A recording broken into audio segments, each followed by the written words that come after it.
శ్రీ గురుభ్యో నమః. శ్రీమాత్రే నమః. ఖగోళంలో సంచరిస్తూ ఉండేటటువంటి గ్రహాలు మనకి 9గా గుర్తించబడ్డాయి.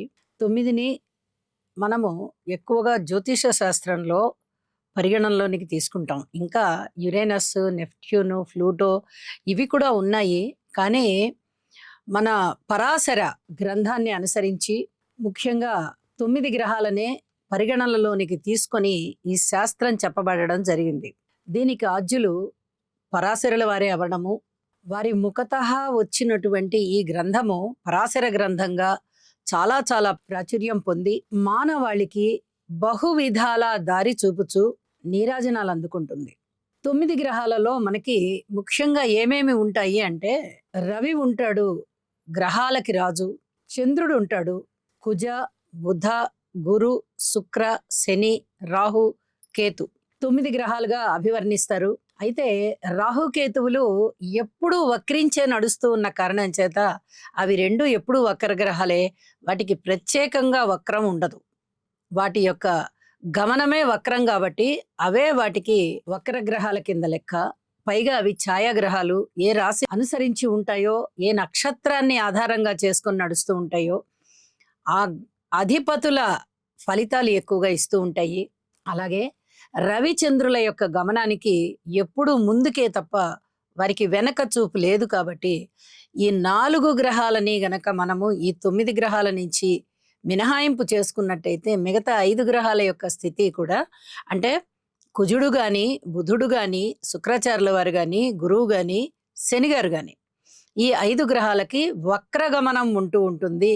పండితులు గణన చేసి ఈ గ్రహగోళంలో ఏ విధంగా ఈ గ్రహాలు వెనక డిగ్రీలకి వెళ్తాయి, అంటే వక్రగతి చెందుతాయి అనేది పరిగణన చేసి మనకి పంచాంగంలో తెలియచేస్తారు.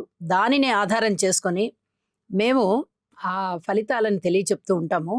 ఇప్పుడు గ్రహగోళంలో శని గారి యొక్క స్థితికి వక్రత వచ్చి ఉన్నది. కాబట్టి ఇప్పుడు శనిగ్రహం వక్రించింది అని చెప్పి తెలియచెప్పుకోవడం అనేది జరుగుతోంది.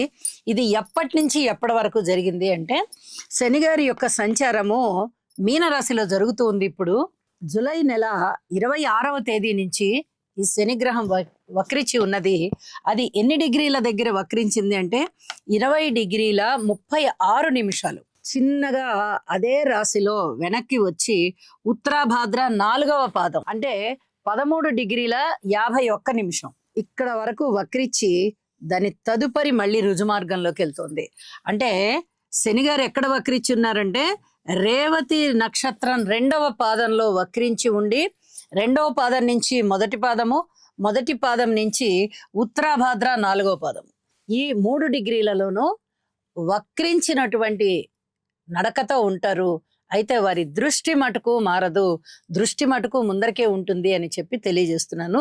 అంటే సుమారుగా 6 డిగ్రీల 46 నిమిషాల దగ్గర వారు వక్రించారనమాట. అన్ని నిమిషాలు, అన్ని డిగ్రీలు వక్రించి ఉన్నారనమాట. అయితే ఈ వక్రత వల్ల ఏమి జరుగుతుంది అంటే, చాలా వరకు ఇబ్బందికరమైన ఫలితాలే జరుగుతాయి. శుభగ్రహాలు వక్రిస్తే చాలా మంచిది.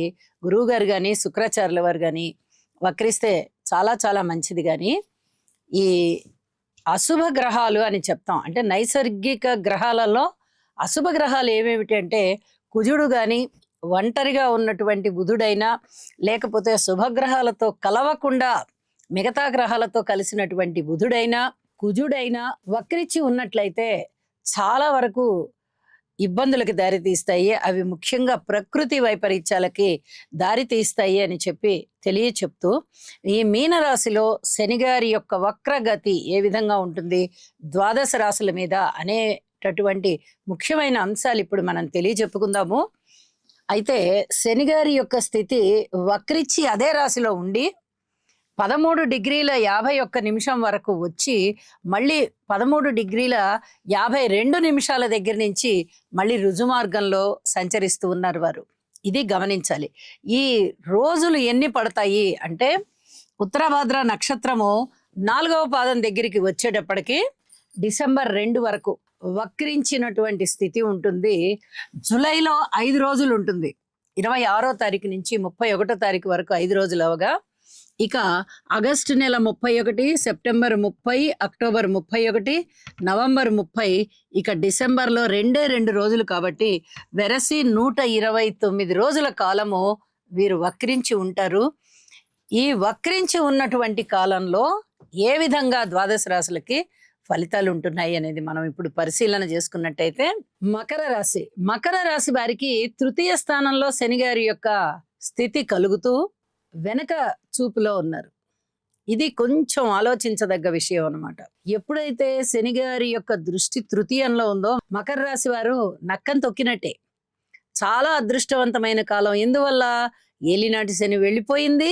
ఒక ఉన్నతమైనటువంటి స్థితికి మకర రాశి వారిని శని గారు తీసుకెళ్తున్నారు. అన్నదమ్ముల సహాయ సహకారాలు ఉంటాయి, మనోబలం ఉంటుంది. ఏ పని అనుకున్నా ధైర్యంగా చేయగలుగుతారు. ధైర్య సాహసోపేతమైన నిర్ణయాలు తీసుకుంటారు. బంధుమిత్రుల ఆప్యాయత ఆదరణలు ఉంటాయి. కుటుంబ జీవితం బాగుంటుంది, వ్యక్తిగత జీవితం బాగుంటుంది. అన్ని విధాల అనుకూలమైనటువంటి పరిస్థితులు అనుకొని ఉన్నత స్థితికి వెళ్తూ ఉన్న సమయంలో మళ్ళీ శనిగారు వక్రించి కొంచెం మళ్ళీ ఏలినాటి శని ఏమన్నా అలాంటి పరిస్థితులు కనిపిస్తున్నాయా అన్న భయం కలిగే విధంగా ఉంటుంది. అయితే ఏమి భయపడవద్దండి. కుటుంబ జీవితంలో కొంచెం ఇబ్బందికరమైనటువంటి పరిస్థితులు గనక ఉన్నట్లయితే మీ గురువులని ఆశ్రయించి మీ కుటుంబానికి ఒక మంచి మాట చెప్పించండి, సరిపోతుంది. మీ పెద్దలని కూడా మీరు సంప్రదించుకోండి. వారి నిర్ణయాను ప్రకారంగా జరగండి. అనేక విధాల మీకు మనశ్శాంతి కలుగుతుంది అని చెప్పి తెలియజేస్తున్నాను. అలాగే సంతాన రీత్యా ఓర్పు కలిగి ఉండండి. ఇక్కడ సంతానానికి సంబంధించి మీ అంతట మీరుగా తీసుకున్న నిర్ణయాలు వారి మీద గనక మీరు రుద్దినట్లయితే సంతానంతో వికటించేటటువంటి పరిస్థితి కనిపిస్తోంది. అభిప్రాయ భేదాలు వచ్చేటటువంటి పరిస్థితి కనిపిస్తోంది. ఏమీ చేయవద్దు. ఆలోచనల్లో కూడా చాలా వరకు స్వచ్ఛతని పాటించండి. ఇది చాలా చెప్పదగినటువంటి సూచన. పంచమ స్థానం మీద శని గారి యొక్క దృష్టి పడుతోంది. మలినమైనటువంటి ఆలోచనలు మీకు వచ్చేటటువంటి అవకాశం కనిపిస్తోంది. వాటి నుంచి మీరు బయటపడాలి అంటే మీరు దైవ ఆరాధన బాగా చేయడం, గురు ఆరాధన బాగా చేయడం చాలా చాలా మంచిది. ఆలోచనల్లో కూడా చాలా వరకు పాజిటివ్ ఆలోచనలనే చేయండి. ఇది చాలా చెప్పదగినటువంటి సూచన. అలాగే పితృవర్గ రీత్యా మీరు సేవ చేయాల్సినటువంటి పరిస్థితి ఉంటుంది. ఇది చాలా మంచిది. వారికి శారీరక పరమైనటువంటి బలము కొంచెం తగ్గే విధంగా కనిపిస్తోంది. ఆ దృఢత్వం మళ్ళీ తిరిగి పుంజుకునేంత వరకు మీ సహాయ సహకారాలు ఇవ్వడం చాలా చాలా మంచిది. అలాగే స్థానచలనం ఉండే అవకాశము, ధనము ఎక్కువగా ఖర్చు అయ్యేటటువంటి అవకాశము, ఏదైనా డాక్యుమెంట్స్ లాంటివి చెయ్యి జారిపోకుండా చూడండి. ఇది చాలా చెప్పదగినటువంటి సూచనగా తెలియజేస్తున్నాను. పరస్పర విభిన్నమైనటువంటి భావాలు మీకు కలుగుతూ ఉంటాయి. ఈ భావాల నుంచి బయటపడాలి అంటే దుర్గమ్మ వారి పూజ చేసుకోవడము, శనిగారికి ఆరాధన చేసుకోవడము చాలా మంచిది. మరిన్ని పరిహారాలు ఎపిసోడ్ చివరలో చెప్తాను. ఏది ఏమైనా సంయమనం పాటించండి. చాలా వరకు శనిగారు మీకు మేలే చేస్తున్నారు. అయితే ఇబ్బందికరమైన పరిస్థితులు కూడా ఉన్నాయి కాబట్టి ఆ బలాన్ని పోగొట్టుకోకుండా యోగా చేస్తూ వీటిని సాధించుకోవలసిందిగా సూచన చేస్తున్నాను. ఇక పరిహారాల విషయానికి వచ్చినట్టయితే శనిగారి యొక్క స్తోత్ర పారాయణాలు తప్పనిసరిగా పాటించండి. అన్ని రాసుల వారు పాటించాలి. స్తోత్రం పారాయణ చేయడం, నల్ల నువ్వులు దానం ఇవ్వడం, దీనికి కొలమానం అంటూ ఏం లేదు. మీరు కొన్ని ఇచ్చినా, మరిన్ని ఇచ్చినా, ఎన్ని ఇచ్చినా కానీ ఏం పర్వాలేదు. నల్ల నువ్వులు దానం ఇవ్వండి. అలాగే తోటకూర ఆవుకు పెట్టండి. నల్ల వస్త్రాలు ఎక్కువగా ధరించడానికి ప్రయత్నం చేయండి. దానము చేయడానికి కూడా ప్రయత్నం చేయండి. అలాగే ఈశ్వరారాధన చేయండి. శనిగారి స్తోత్రాలు పఠించాలి. అలాగే ఇనుము దానం ఇవ్వాలి. ఏదో ఒక ఇనుము, చిన్న ముక్క అయినా, ఒక పెద్ద రేకు అయినా, ఏదైనా మీకు ఎంత పరిమాణంలో ఇవ్వవచ్చు అనుకూలం ఉందో అంత పరిమాణంలోనూ దానం ఇవ్వండి. ఇనుప రేకు. శనిగారి స్తోత్రాలు నిరంతరం పారాయణ చెయ్యండి. భగవద్గీత చదవండి. అలాగే కాలి నడకన వెళ్ళడానికి ప్రయత్నం చేయండి. ఎక్కువ దూరాలు వెళ్ళమని చెప్పను నేను. ఏమాత్రం సమయం ఉన్నా కాలి నడక, దాంతో మీరు చాలా వరకు ప్రశాంతత, ఉపశాంతి పొందుతారు. అలాగే పొద్దున్నే జాగింగ్ అంటారు కదా, అలాంటి జాగింగ్ చేయండి. అది నడక కాదు కదా, కొంచెం పరిగెత్తినట్టుగా ఉంటుంది. మనిషికి ఉత్సాహాన్ని ఇస్తుంది. కాబట్టి ఉదయం పూట జాగింగ్ చేయడం వీలైనంత వరకు చెయ్యండి. అలాగే ఈశ్వరారాధన చేసేటప్పుడు ప్రతిరోజు స్తోత్రాలు చదువుకోవడము, నెలకొకసారో, 2 నెలలకొకసారో అభిషేకం, శివాభిషేకం చేయడం.